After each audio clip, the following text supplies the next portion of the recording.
Hey, what's up guys? So in this video, we will see how to solve the network problem on the Redmi A5. Now to do that, first of all, just make sure that the SIM card is inserted properly in your smartphone.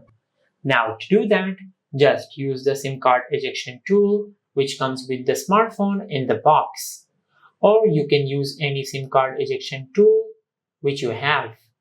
Now from here, just insert the SIM card ejection tool in the SIM card tray hole at the left side of your smartphone. Now from here, just take out the SIM tray. Now from here, just make sure that the SIM card is placed properly in the SIM tray.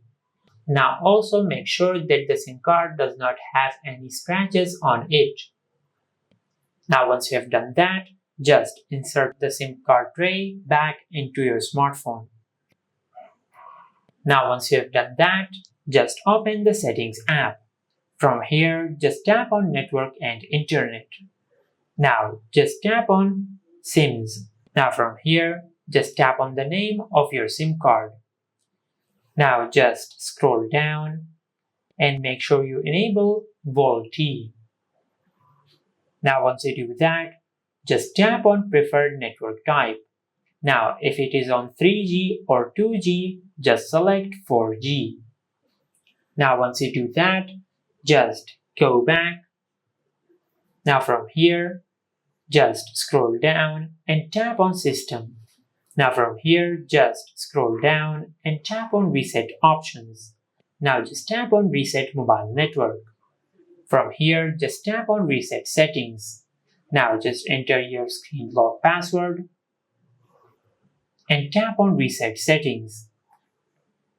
Now as you can see, network settings has been reset. Now once you have done that, just go to your home screen and press and hold the power button to reboot your smartphone. Now as you can see, the power menu has appeared on the screen. Now just select Restart. Now it will take a few seconds for your smartphone to restart and to fix all the network problems on your smartphone. Now as you can see, our smartphone has finished restarting. And this is how you can solve the network problems on the Redmi A5. If you found this video helpful, please like the video and subscribe to our channel and hit the bell icon to get notified when we upload a new video.